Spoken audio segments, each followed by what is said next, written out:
This is Lightning Power Lunch, presented by Reif Rum on the Lightning Audio Network with Dave Mishkin and Greg Linnelli. There's the initial sting of losing the game in overtime, and so, but when you kind of peel back the onion a little bit, listen, we came on a 8-9 day road trip, 4 games, and we took 7 of 8. And in this one, the final leg after playing back to back in 22 hours, and we're down 3-1 halfway through the game, we get a point out of it. So there's a lot of good to take out of this, especially with the way the Eastern Conference is going. You lose a couple, you're in trouble. And so I'm proud of the guys on this trip. That was we needed it. We wanted to be greedy, yes, and get the extra 2, or get the extra 1, but listen, 7 of 8, we'll take that any day.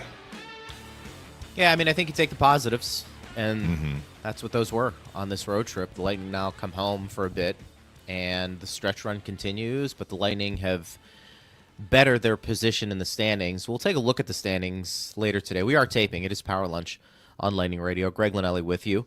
Dave Mishkin with me, of course. Steve Versnick is our producer. Partner, good to have you back. Yeah, it's the opposite of a getaway day, which they talk about in baseball. This is... Well, you're still in Calgary. Get back home day. Yeah, right. Exactly. So you're still there. TV, you did 3 games in a row. Now you'll get back to... Yes. Back the to old familiar reliable territory. Yeah, but it went well, right? Overall, can't complain. They didn't tell me to stop doing the games after game 1 or game 2, so... But in all seriousness, Ben Pierce reached out, and we spoke after the Vancouver game, which was the first game article for the Lightning's website. And what I told Ben is absolutely true, which is, so when you work a telecast, there are just more people involved in putting this thing together. And all these people at this level have so much experience. And they just made the transition very, very easy for me. I'll give you one example. Yeah. So Kucherov scores in Edmonton. It's a shorthanded goal. I don't know. Off the top of my head, I did not know if that was his first. I didn't know how many shorthanded goals he had scored. I knew he didn't play penalty kill during his time with the Lightning, but, Sure. He's out there with the goalie on the bench for the other team, and there have been times when the Lightning have been shorthanded. Yeah. And it's a 6-on-4. It happened in the Edmonton game. Cirelli scored a shorthanded goal into an empty net. So Kucherov scores empty net goals. So, how many shorthanded goals? Because you can talk back to the truck, right? Sure. So he scores the goal, and within a minute, I asked the truck, how many shorthanded goals does Kucherov have in his career? And it was instantaneous. That's his first. Right. Now, on radio, at home, I probably could have gotten that same answer just as quickly. Steve's right there. We have people who can look it up. I can't look that up. I got too many balls in the air, all that stuff. And, in this instance, we got that information literally within seconds because there are all these people who are available to, check that. And maybe they looked it up anyway. So there was more than one brain going to that point. And, Julie Stewart-Binks then used that in her interview with J.J. Moser, which she did during the second intermission. J.J. was like, I didn't know that was Kucherov's first shorthanded goal. The NHL produced a stat. It's the longest a player's ever gone in terms of points before getting his first shorthanded point, not even a goal. Kucherov has, as we know, over 1,100 points. Andreychuk was number 2. Dave Andreychuk was in the 800-point total neighborhood before he got his first shorthanded point, and Andreychuk was working all 3 games, but he was able to talk. So it was just pretty cool that came together. But my point is simply that there are a lot of really experienced people who made the transition for me pretty smooth. And obviously, Brian and I have a lot of experience working together, and he's great to work with. So look, I was glad to fill in for Dave. We are going back to our usual seats Tuesday, and it'll stay that way for the remainder of the season. But it was an interesting change up, for games, whatever we're at. Everybody did a great job. Yeah, exactly. 67, 68, 69, whatever we're at in terms of and I think played. Too, give yourself credit, Dave Randorf credit. I think when you get to this level as well, from a broadcasting perspective, you can pivot to some things as well. You know, you have people helping you, but you guys have been doing it for a long, long time. You're not reinventing the wheel. You're calling a game, and at the end, that's what you're looking to do. So from that standpoint, not surprised that, you know, everything went well. We'll be glad to have you back, obviously, on the radio side Tuesday and moving forward. Hopefully a long playoff run. And that's kind of been the theme, partner, bringing it back a little bit to the Lightning. This trip was interesting because really the one I think many people had circled on their calendars was the Edmonton game. They were in a playoff position. There was some star power there. You had the Kucherov, McDavid, and we can get into that game as well. But there was a real opportunity when you take a look at some of the teams they were playing on this trip to take advantage of their deficiencies. And while you didn't finish it off last night against the Calgary Flames, you were able to take care of business for the most part. And I think that's what John Cooper was alluding to. Is this going to be able to catapult them into a nice streak, even more so, from now until the rest of the regular season ends? Time will tell, but you have to start somewhere, and you can't control who you play. And they took care of business for the most part. Yeah, and so one of the things that Brian and I spoke about after the Calgary game, you know, they went out on the trip in not good shape. I mean, they'd cobbled together a win here, a win there, but you know, they were coming off, let's be honest, you know, in a lopsided loss in terms of flow of play against Columbus. They did beat Detroit. And at the risk of repeating myself, you know, I didn't really care for their game against Carolina. I mean, everybody agreed they had a horrible start against Carolina. So they weren't playing as well as they needed to, and they weren't getting points. And the standings gap between themselves and the teams behind them was getting smaller. This is a big trip. And I think we, at the start of the trip, said, look, if the Lightning can come home with more points than games, 5, that would be great at this point. So they come home with 7. But it wasn't only that they came home with 7 points. It was that they played well. Like, we would have taken the points at this point, Greg. Like, if we would have said at the beginning of the trip, the Lightning are going to get 7 points out of 8, but there are going to be some games where they had to steal a game, or, you know, their game isn't quite where it needs to be, but we're like, okay, at least they got the points. They have time to pull that together. I know I've kind of spoken about it from the opposite perspective, that it really is more important for them to be playing well, because I still maintained I felt they were going to get in the playoffs even before this road trip. But getting the points, I think, was going to be important. It wasn't only that they got the points, they played very well on the road trip. Yeah. Really their worst game in terms of, like, if we're going to break it down XO analysis, was last night's game against Calgary. And we knew this was going to be a tough game. As Coop said, the 2 face-offs between Saturday and Sunday were 22 hours apart. We sat on the tarmac in Edmonton. It must have been at least an hour. I have no idea why. I mean, it's not a long flight. It's like sunrise to Tampa, Edmonton to Calgary. It's like just over half an hour. But this is what you have sometimes in a back-to-back. You know, the plane is not taking off. So whether they had traffic in the middle of the night in Edmonton, and that was even before we de-iced. So, you know, we were just sitting there, and then we moved to de-ice, and then you take off. The Lightning did not get to their Calgary hotel. I mean, I didn't walk into this room until like 2:30 in the morning Mountain Time. So, I mean, I think the team had adjusted to Pacific time because we were out there. But, you know, Calgary's sitting at home waiting. Flames hadn't played since Friday. Fair point. So, you know, this was going to be a tough game from a circumstantial perspective, and I think it got tougher just with the way things unfolded. It was kind of an emotional win for the Lightning in Edmonton. You know, they fell behind, they rallied, big night for Kucherov. McDavid came to play. I mean, we can get into that game, but you're coming off that game facing a non-playoff team that has had a bad year, although playing pretty well at home.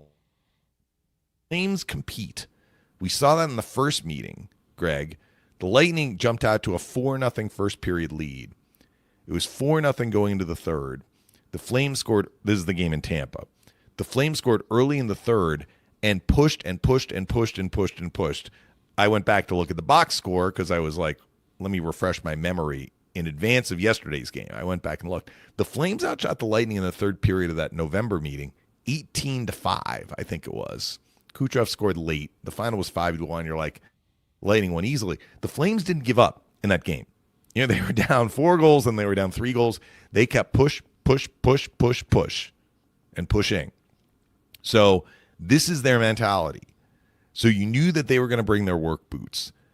And I think the Lightning played the way that they did in part because they were just mentally fatigued. And they were facing a team that was going to work hard. Yeah. So the other 3 games, the Lightning played very well. And even last night, despite having some coverage issues, the Lightning's compete level, like they matched what the Flames were putting on the ice. The Lightning badly outchanced Calgary. I mean, Devin Cooley was the main reason why the Lightning did not win that game in regulation, honestly. Even though we can say they were down 3-1, which they were halfway through the game. They needed a fairly late goal from Holmberg to get the game tied. But there was a lot to game last night, too, in terms of the chances they were able to generate against the Flames' problem this year has been scoring, not defending. And the Lightning generated a ton of scoring chances last night, which speaks to, like, they competed themselves. They wanted that 8th point. They didn't get it. But we come out of the trip, and we're like, not only did they get points, they raised their level substantially. 2 goals allowed, and that was it in each of the first 3 games. And it wasn't like we were talking about goalie steals either. Like, they outplayed the other team in the first 3 games, for sure. So let's see if they can build on that. But they are in I never thought that they were in, like, red zone danger, even entering the trip. I mean, if they'd lost all 4, then we would be looking at things differently. But they are in very good shape. They're at 91 points. I've been very consistent. You get to 98, 99. They get to 99 points. That means 4 wins in their last 13 games. You would think if they can't do that, they probably don't deserve to be in the playoffs. I think most people feel like you get to 99 points, that should be enough. Even though we look at Team 9, Team 10, like they have a point potential over 100. With the head-to-heads, I think it's going to be unlikely that even the 96. I think 96 may get you in. I'm not sure if 9th place is going to get to 96, even though they're on pace still to potentially get to 96. Anyway. And you wake up this morning and you see the standings. Buffalo is still in first place. They've got very similar trips. They had a 4-game road trip out west. They were in the U.S. They won the first 3 and then lost in overtime in the 4th game. They've got Lightning still 2 games in hand on them, and the Lightning in second, 91 through 69.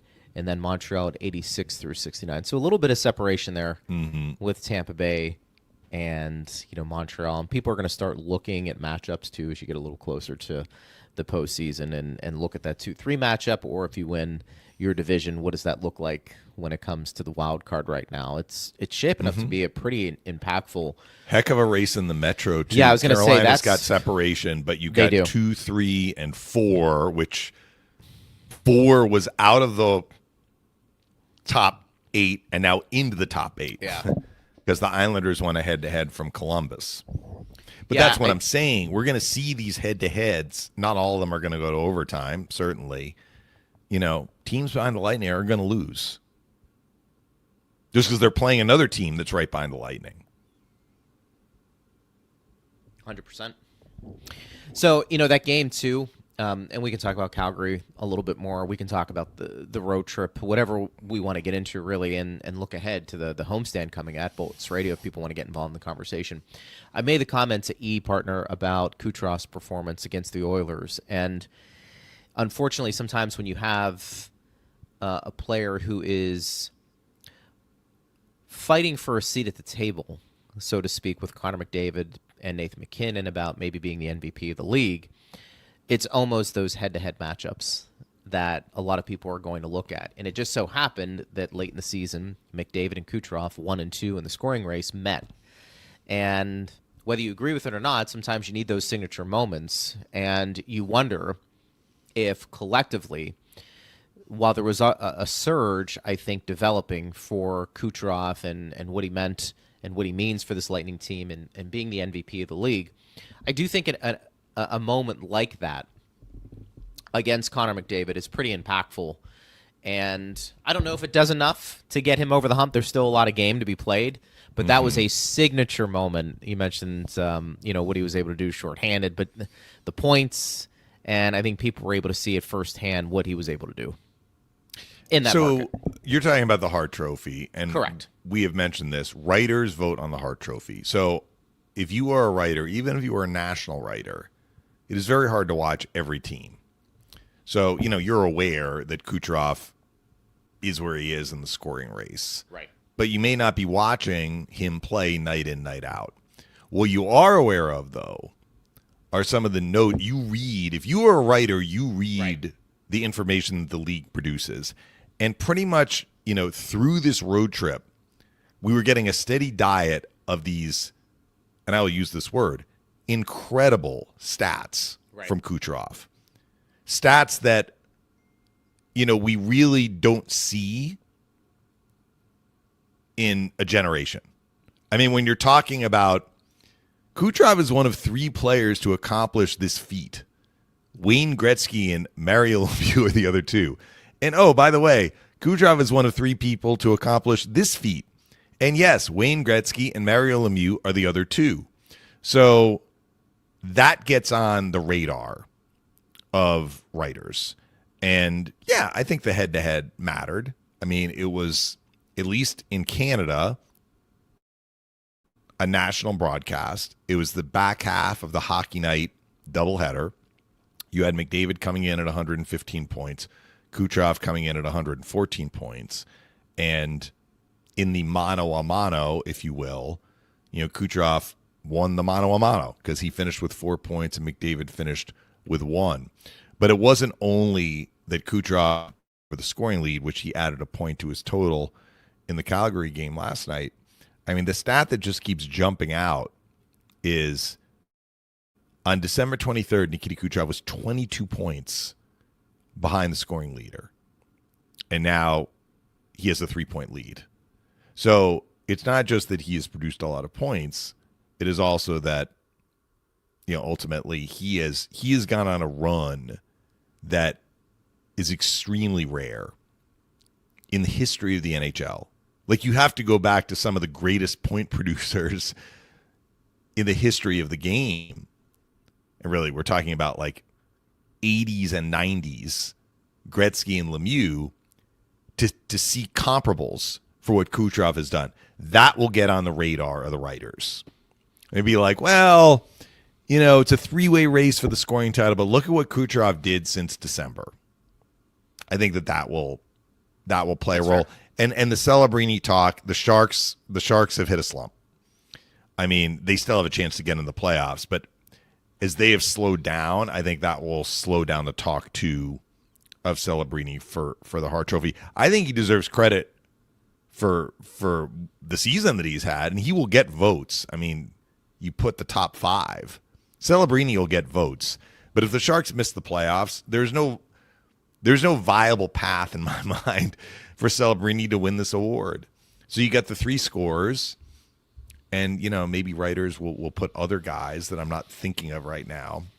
I mean, Werenski's having a heck of a year for Columbus. We have a number of defensemen who have eclipsed 20 goals. Radish is now at 19. There may be one of those defensemen to slip into the conversation, but they also have their own award, the Norris, which we've talked about is really an offensive defenseman award. So we'll see. I do believe if the Sharks miss the playoffs, it's a 3-person race, and Kucherov will get consideration because of what he has done. I don't even want to say the second half, but let's say, the last 2/3 of the season. There's another component here that we touched on Friday leading into the Lightning Edmonton game. Edmonton may miss the playoffs. If the Edmonton Oilers, I think it is unlikely, but it is a far greater possibility that the Oilers will miss the playoffs than the Lightning. I mean, I just said that. Yeah. I think the Lightning have put themselves basically, just take care of a little bit of business here and you'll clinch. What is working for the Oilers is the Pacific Division is the weakest division from top to bottom that maybe we have seen since we went to this current format. That's fair. So the teams that get in, it's almost like they're going to be able to back in unless a couple of teams get really hot. Give Anaheim credit. I mean, Anaheim beat Buffalo, which is, not often done here. They won in overtime. They've actually got a little bit of separation, and they're on the lower end of the games played metric. But everybody else, it's kind of like, can you win a game here? Vegas finally had enough. They went into Dallas, and they dominated last night, and they won that game, but they had been on a horrific streak. So if the teams around the Oilers get hot, it is possible the Oilers will miss the playoffs. If the Oilers miss the playoffs, I'm sorry, there is no way that you can vote Connor McDavid for the most valuable player. That's you fair. can't. It would be a huge disappointment for the Oilers. Now, I do want to say this about Saturday's game. The Lightning, I felt, outplayed the Oilers. The Lightning were deserving of the 2 points. The Lightning played even in the first period when they fell behind by 1. I thought had a mostly solid first period. When the Oilers kind of put the Lightning in some uncomfortable positions, the Lightning got through it. Like, they got through the 5-on-3, leading to the Kucherov shorthanded goal when he came out of the box. They got through that weird bouncing goal in the third period where Bjorkstrand's looking to bump it back to the middle of the net. It skips over Lilleberg's stick and bounces past Vasilevsky. That could have been a huge swing. Oilers had nothing going. They made it 3-2. The Lightning kind of settled things down, though, and it's not like Kucherov scored to make it 4-2 right away. They played for a bit at 3-2. They handled that well. Having said all of that, to me, Connor McDavid was, by a country mile, the best player in Edmonton. And you look at the box score at the end of the night, Greg, and you're like, all right, he had a goal, but I'll actually pull it out here. So here's the final line for McDavid. 1 goal. He took 4 penalty minutes. He had that scuffle with Holmberg when Holmberg checked Bouchard, and then McDavid took another minor later, -3. And he had 4 shots on net. Yeah. And you're like, okay, well, Kucherov had a better game. Kucherov had a more productive game. Right. McDavid could have had 5 points in that game. Mm-hmm. I mean, he created so much single-handedly, which he can do because he's so fast and he's so slippery. As Brian has said, it's not just that he skates fast. He plays fast with the puck while he's skating fast. And he was able to get loose multiple times where either he took a shot off the rush, I'm talking about. His goal was not off the rush. It was a deflection. But separate from that, off the rush, he probably had himself, 3 or 4 opportunities. One of those attempts was not on net. He hit the post in the first period. Right at the end of the game, he slipped. He got past Moser, who's, he's having a Norris caliber type of season, and Vasi made an unreal blocker save on him. And then he had other rushes where he set up teammates. Sure. I think it was one he set up, I think it was Nurse or Ekholm. It was a left-handed defenseman, and it was a grade A. The defenseman shot it over the net. There was another one where he set up Wallman. Vasi made a glove save. Those chances happened because he was doing. The problem for McDavid was he was the only guy. Nugent Hopkins was quiet. Hyman was quiet. No Draisaitl. Bouchard had an assist, but he didn't have a particularly impactful game. Probably their next best player was Podkolzin. Oh, okay. He was trying to do what he could to make an impact. Sure. But it was like you had McDavid, then you had this huge drop-off, and everybody else. Does it look like a cup team? That's what they're trying to build. Well, if they get dry, so Jack Michaels did not join us, but Jack and I had a conversation Saturday morning. So I'm like, you think they're going to miss the playoffs? He's like, have you looked at the division? So in Jack's mind, it's the division. Oilers will get in because the division is so weak. Right. And then I'm like, what about Draisaitl? And he's like, even if he misses the beginning of the playoffs, he's like, if you're asking me, who would they face in the first round? The Oilers, if they get in the playoffs, unless they face Vegas, which is possible, they're going to be seeing a team with far less kind of collective playoff experience probably than them. I guess you could say LA because they play each other every year in Right. the first round, but Edmonton wins every year.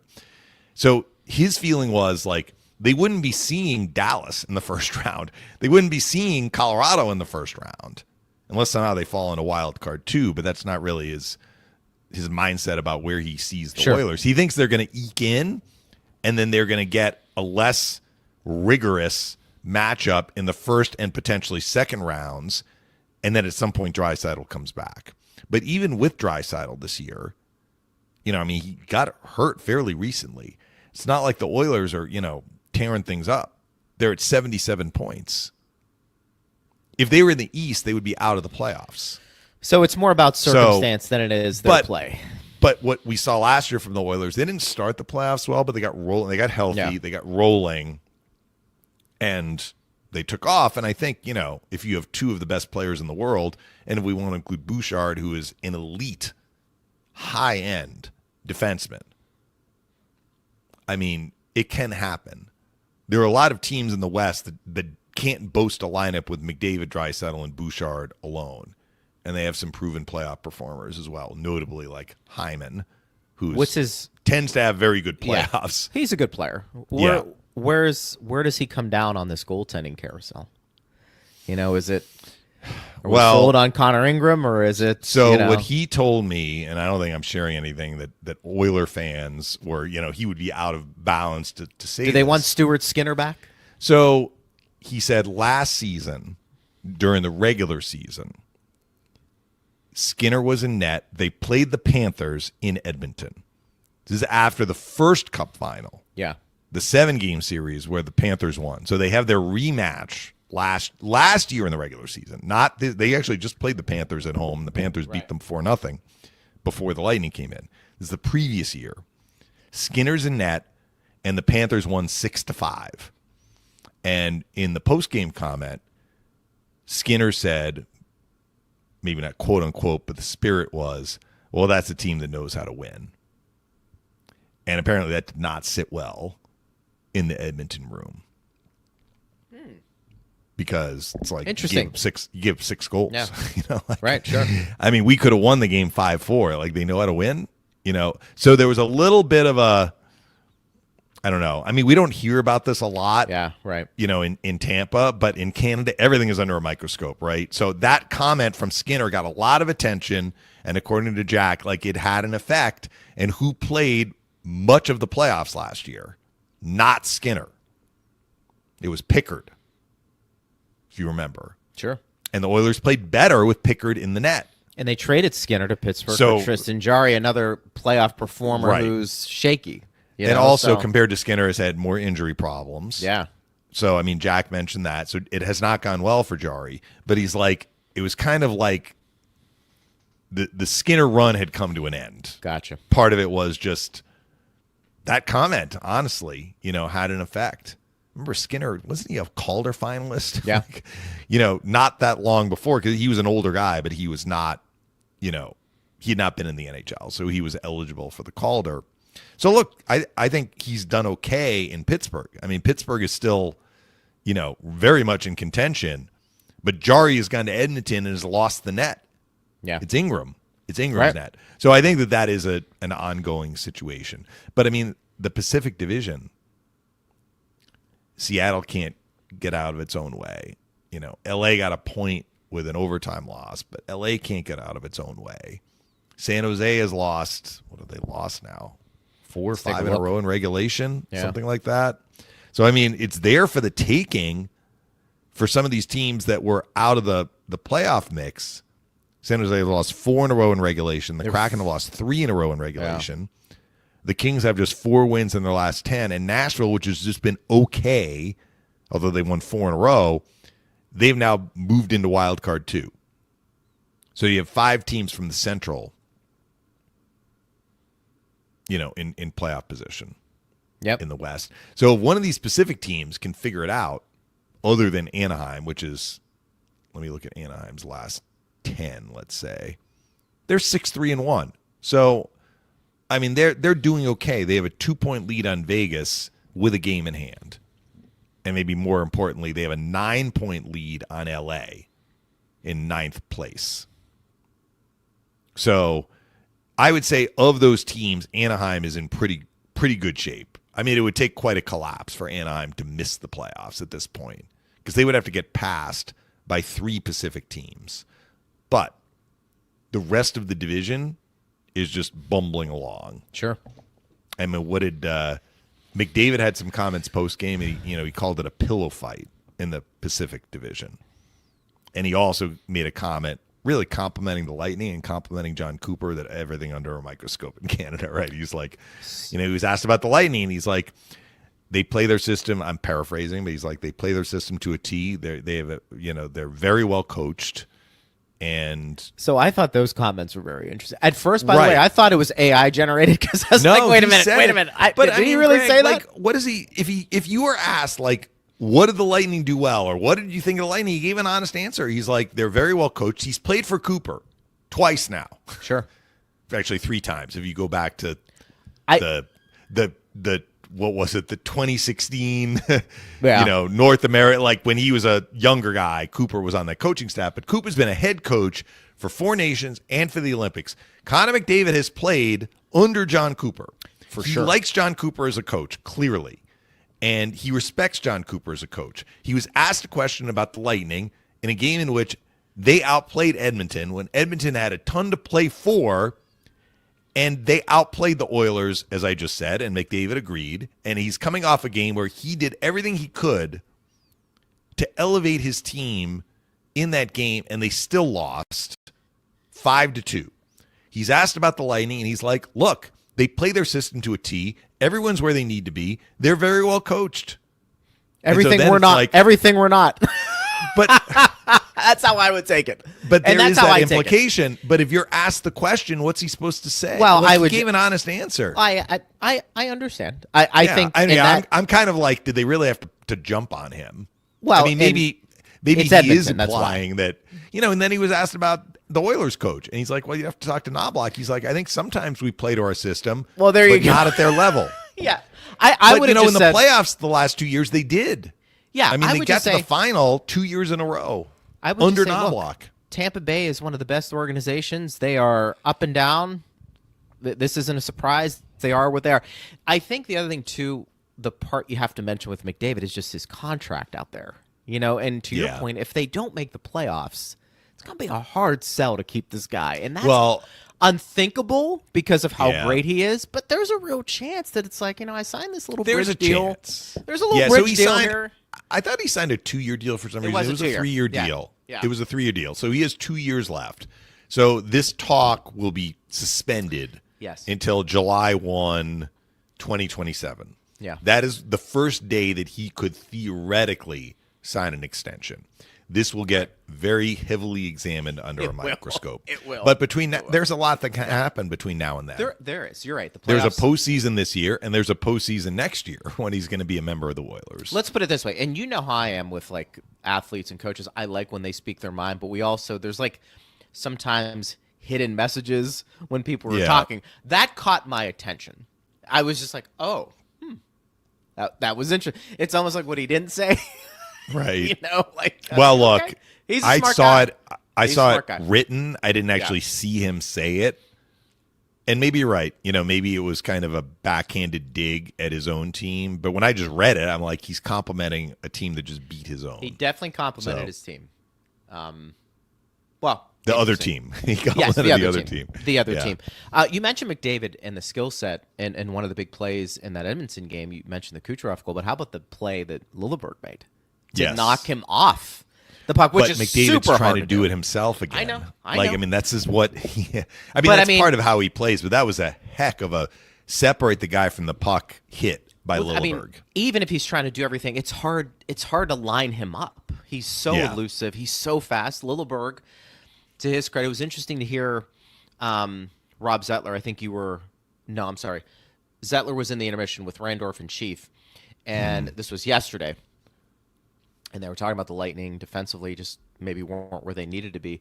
But Lilleberg's name came up, and Zettler was talking about how he's lost some weight, and they're trying to get him back to where he was because of his injury, which was just so they have to monitor his minutes. So I mean, it's that's a work in progress a little bit. That he's a guy that had probably dropped a few pounds, and he's working his way back into game from shape. the injury. You mean From the injury, correct? From the injury, from that perspective. So he makes a nice play in that Edmonton game. Good for him. That's just one of those moments where you typically don't see McDavid get separated from the puck. It leads to a goal. Good play on that part. The other thing that a lot of people were talking about, Hetty being out, and that's something that's Coop said he was ill. Monitor. Yeah. Monitor is whatever that means. You can. It coincided with Zazel. Lilleberg being available to return. It did. And, they had him paired with Destu. That was a very effective pair for the Lightning before Lilleberg's first injury. Correct. The game on Long Island, one of the Islanders, I can't remember who, fell on his leg. Yeah. And, that's when he missed significant time. They are getting back into the swing of things. So I thought that they were okay in the last two games. They had their moments. Right. The Lilleberg hit on McDavid, and Destu had an assist in the Edmonton game, I believe. Might be right. No, it was not in the Edmonton game. Maybe it was the Vancouver game. But if they have more time together, I think they will kind of get back into the groove that we saw from that duo earlier. The duo that has definitely returned, though, in a big-time way, which the Lightning put them back together in the last home game, Moser and Radish. Yeah. So I thought they had a great road trip. I mean, not Which just is good to see. The points, but what they did defensively. But J.J. Moser had some key plays.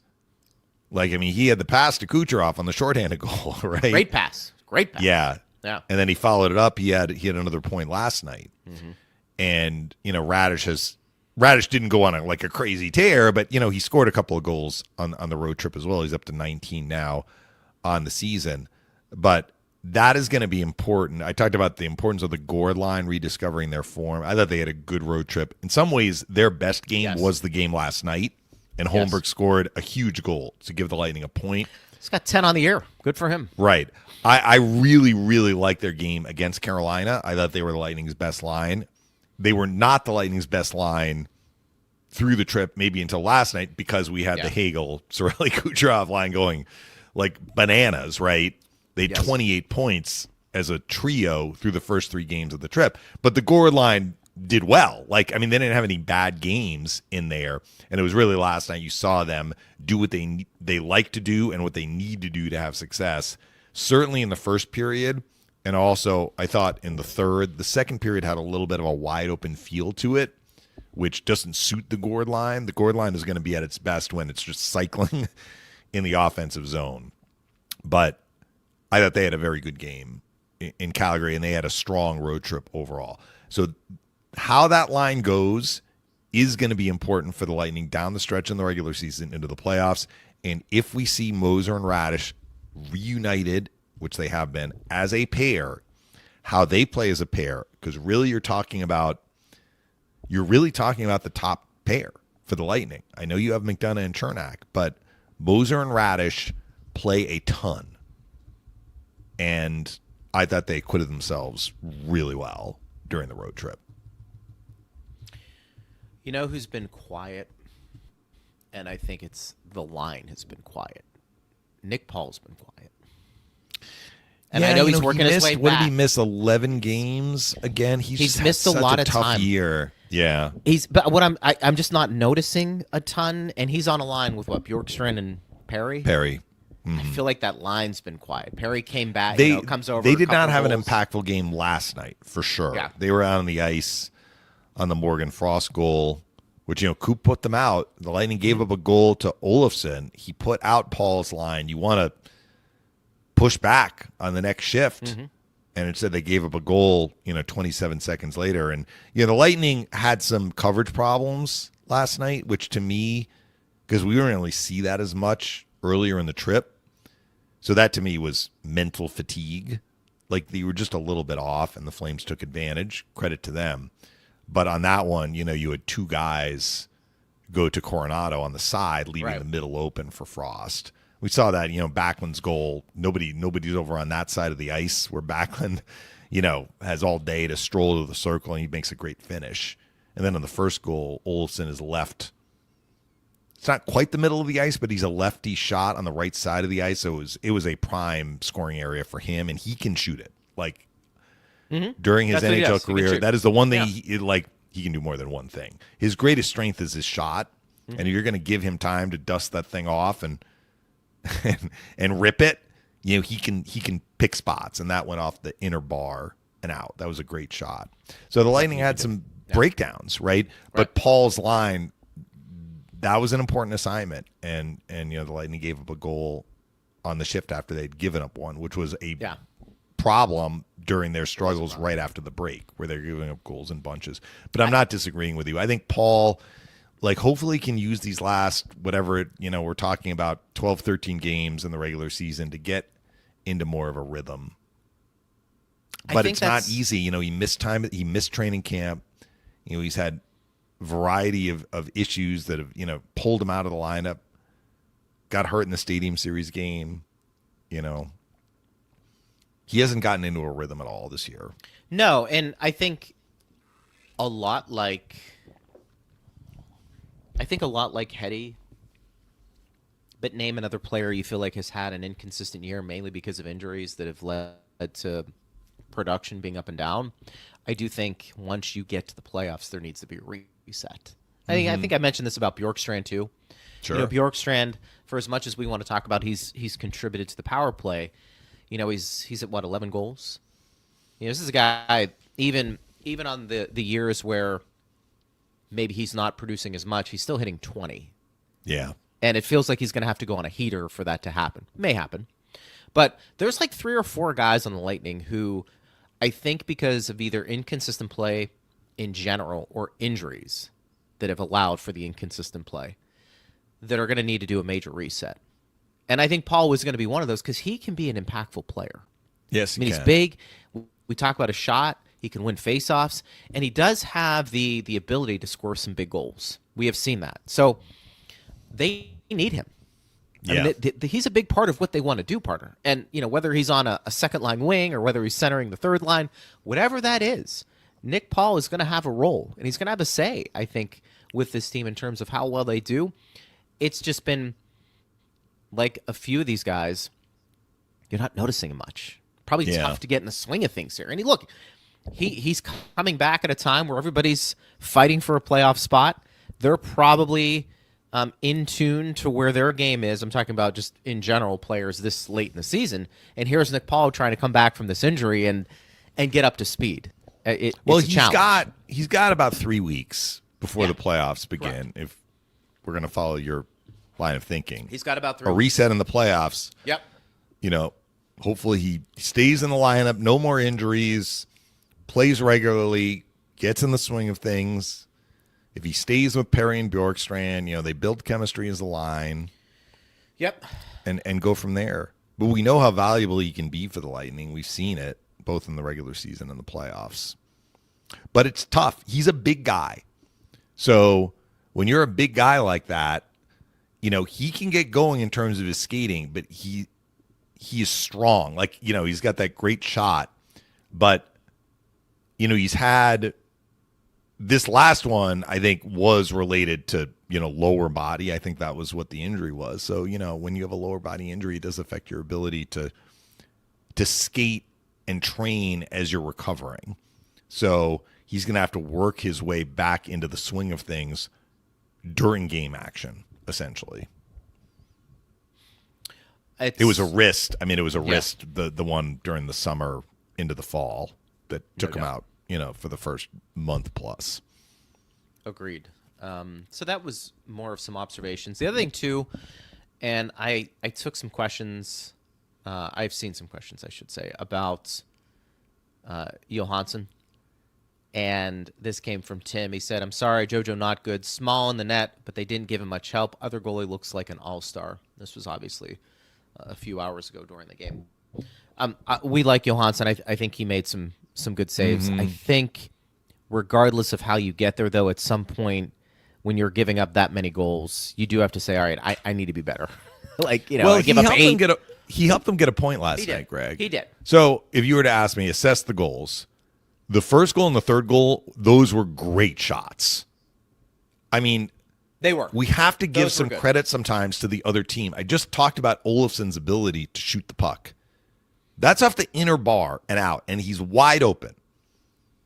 So it's like, could use a save there, like this. It's like that's a great shot.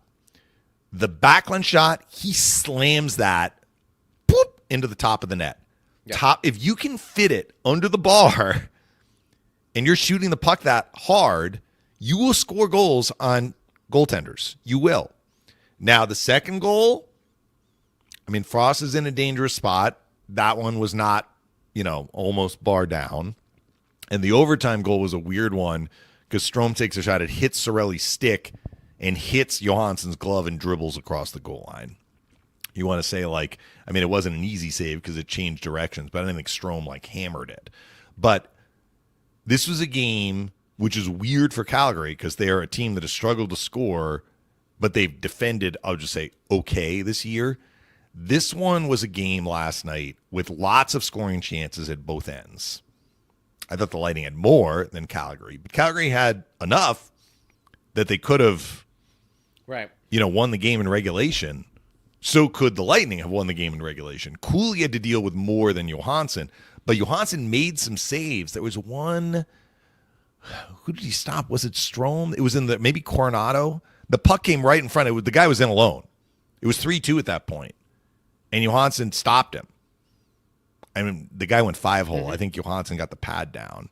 Right. I can't remember if it was Strome or Coronado. It was one of the two where the Lightning had a turnover right inside, the blue line, and it led to an in-alone chance. He doesn't make that save. I don't think the Lightning are getting a point out of this game. So there was a bit of a mixed bag for Johansson last night.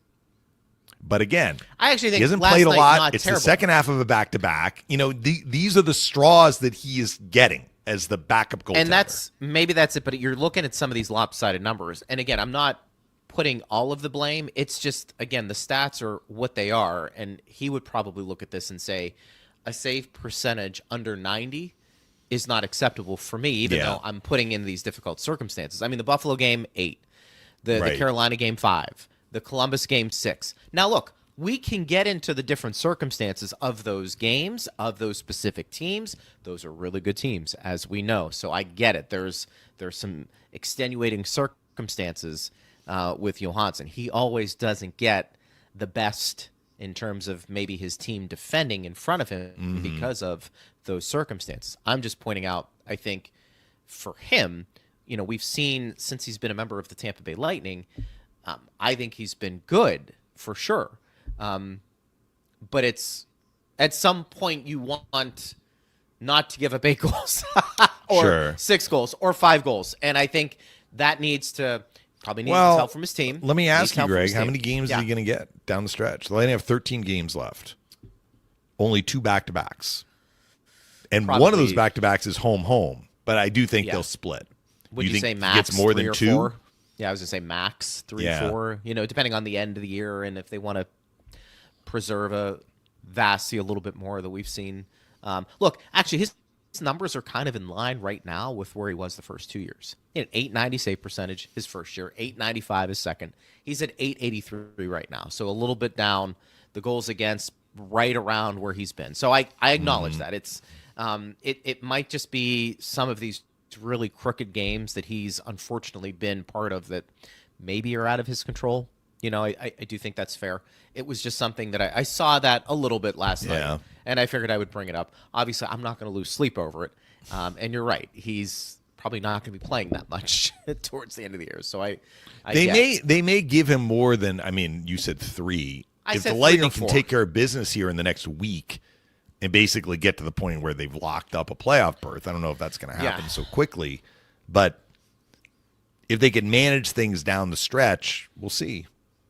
The 7-game homestand, there's only one back-to-back, right? But it's still a condensed schedule. Yeah, right. Tuesday, Thursday, Saturday, Sunday, Tuesday, Thursday, Saturday. Those are your 7 games. Yeah. So those are 7 games in basically like a week and a half. A little more than a it's week lot. and a half. Yeah. It's a lot. I mean, this schedule is a little insane. Yeah. Al says, Greg and Dave, teams I don't want to play in the first round: Boston, Columbus, or the Islanders. It's all about goaltending. That being said, I would bet no one wants to play the Lightning. Well, I think that. Well, latter again, point, it's very tricky to look. I guess it's good if some of the fans are like, "Let me look at the matchups," but you never know. I mean, you never know what you're going to get from a team. I've told this story so many times. The fans are probably like, "Stop telling this story," but I'll tell it again because if we're going to start to get into this, it's a healthy, cautionary tale. 2019, Lightning are on their way to winning 62. They've got first place wrapped up. So there's a lot of time to think about what's going to happen in the first round. There were 3 teams that could have slotted into wild card 2. Carolina, which finished in wild card 1 and ended up beating Washington, as it turned out. Columbus, which did finish in wild card 2, and Montreal, which finished 9th. Right. And all I heard from Lightning fans down the stretch was, as long as it's not Montreal, goaltending, Carey Price. Carey Price, Carey Price, Carey Price, Carey Price. Don't want to see Montreal. Well, I don't know that they got a vote on it, but that's the way it turned out. And we know what happened when the Lightning saw Columbus. Now, they had Bobrovsky, but Bobrovsky at that point hadn't really put together a postseason resume that rivals the one he has now. So, look, you're going to get who you're going to get. If you're going to go where the Lightning want to get, they're going to be facing good teams. Yeah. I think from our perspective and maybe the fans' perspective, they really want to see the Lightning win a series. So winning that first round series, I think at this point, because they've lost their last 3, would help, And so who's your opponent in the first round?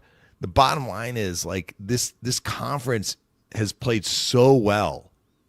You are going to get a tough team in the first round.